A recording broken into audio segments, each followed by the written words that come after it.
नमस्कार और स्वागत है इस खास चर्चा में। नमस्कार।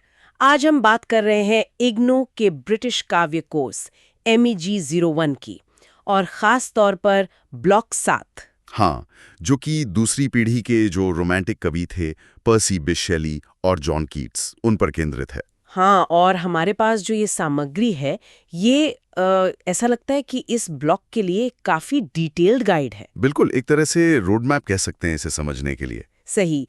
तो आज हम कोशिश करेंगे कि इस सामग्री से शेली और कीट्स के बारे में जो मुख्य बातें हैं, जैसे उनकी स्टाइल, उनके आइडियाज, वो सब समझें। हाँ, और ये भी कि उनका साहित्यिक महत्व क्या है। ये देखना दिलचस्प होगा कि ये स्रोत क्या बताते हैं। बिल्कुल। तो शुरू करते हैं। एक चीज जो साफ नजर आती है वो है शेली की क्रांतिकारी भावना। सामग्री इस पर काफी जोर देती है। हाँ, मतलब उनकी कविता सिर्फ प्रकृति या सुंदरता तक ही सीमित नहीं थी। उसमें एक जबरदस्त किस्म का विद्रोह था, एक जोश था। सही। जैसे वो उस समय के सामाजिक राजनीतिक बंधनों को चैलेंज कर रहे हो अपनी कविता से। बिल्कुल, और ये सिर्फ कहने की बात नहीं थी। उनकी जो मशहूर कविता है ode to the west wind, हाँ, उसमें हवा सिर्फ मौसम का हिस्सा नहीं है, वो बदलाव का, क्रांति का प्रतीक है। पुरानी चीजों को हटाकर नई चीजों को लाने वाली ताकत। अच्छा। हाँ, स्रोत यही कहते हैं कि शैली के लिए कविता दुनिया बदलने का एक टूल था, एक हथियार था। और फिर दूसरी तरफ है जॉन कीट्स। यहाँ कहानी थोड़ी अलग लगती है। हाँ, बिल्कुल अलग। सामग्री बताती है कि जहां शैली का फोकस बाहरी दुनिया, समाज, राजनीति पर था, कीट्स अंदर की तरफ देख रहे थे। अंदर की तरफ सुंदरता, व्यक्तिगत अनुभव और खास तौर पर इंद्रियों का अनुभव।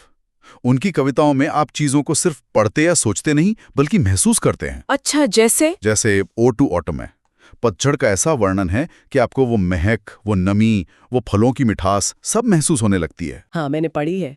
वाकई कमाल की है। हाँ, और स्रोत यहाँ कीट्स की नेगेटिव कैपेबिलिटी की बात करते हैं। वाह, ये एक दिलचस्प कॉन्सेप्ट है। नेगेटिव कैपेबिलिटी वो क्या है? मतलब बिना किसी नतीजे पर पहुंचने की जल्दी किए, अनिश्चितता और रहस्य के साथ सहज रहने की क्षमता। बस उस पल की सुंदरता या अनुभव को पूरी तरह जीना, जवाब ढूंढने की बजाय उस सवाल में ही रहना। अच्छा, ये तो काफी गहरा विचार है। हाँ, तो ये बात दिलचस्प है कि हैं दोनों रोमांटिक कवि, पर एक क्रांति की बात कर रहा है, भविष्य की, और दूसरा वर्तमान पल की सुंदरता और एहसास में खोया हुआ है। हाँ, सामग्री ये भी कहती है कि परीक्षा के लिए भी ये समझना जरूरी है उनके मुख्य विषय क्या थे, स्टाइल कैसा था। बिल्कुल। जैसे शैली का सिंबोलिज्म यानी प्रतीकवाद, और कीट्स की इमेजरी, वो बिंब कैसे बनाते थे। सही। और ये सिर्फ एकेडमिक बात नहीं है ना? इनका जो कॉन्टेक्स्ट है, जो समय था, हाँ, वो बहुत जरूरी है। ये दोनों उस दौर में लिख रहे थे जब यूरोप में बड़ी उथल-पुथल थी।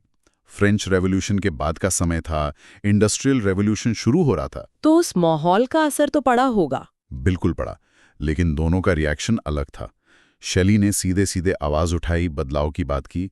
कीट्स ने शायद उस शोर से हटकर कला और सुंदरता में एक तरह का सुकून ढूंढा।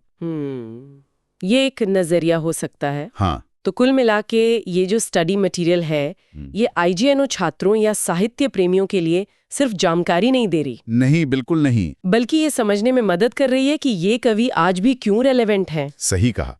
शैली का वो आदर्शवाद, वो बदलाव की इच्छा, या फिर कीट्स का सुंदरता और अनुभव पर जोर, ये चीजें आज भी कहीं ना कहीं हमारे मन को छूती हैं। हाँ, और स्रोत सामग्री में एक सवाल भी उठाया गया है, शायद सीधे नहीं पर इशारा है। हाँ, कि आज के पाठक को कौन ज्यादा अपील करता है, शैली या कीट्स? दिलचस्प सवाल है।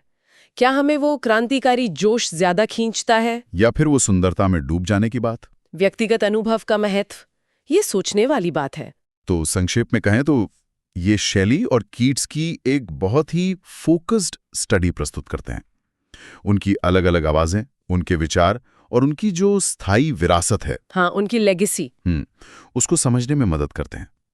हमें शैली का वो विद्रोहीपन भी दिखता है और कीट्स की वो गहरी संवेदनशीलता भी। बिल्कुल। और ये हमें एक महत्वपूर्ण सवाल पर लाकर छोड़ता है कि इन दोनों कवियों की जो एकदम अलग काव्य संवेदनाएं हैं, एक क्रांति और आदर्शवाद में रची बसी, दूसरी गहन सुंदरता और इंद्रियों के अनुभव पर टिकी हुई, हाँ, तो आज के पाठक के लिए कौन सी दृष्टि ज्यादा मायने रखती है या शायद ज्यादा चुनौती देती है? सही। क्या आज के समय में शैली का वो उम्मीद भरा आदर्शवाद ज्यादा जरूरी है या फिर कीट्स का वो सौंदर्य बोध, वो ठहराव? हाँ, इस पर सोचना वाकई दिलचस्प होगा।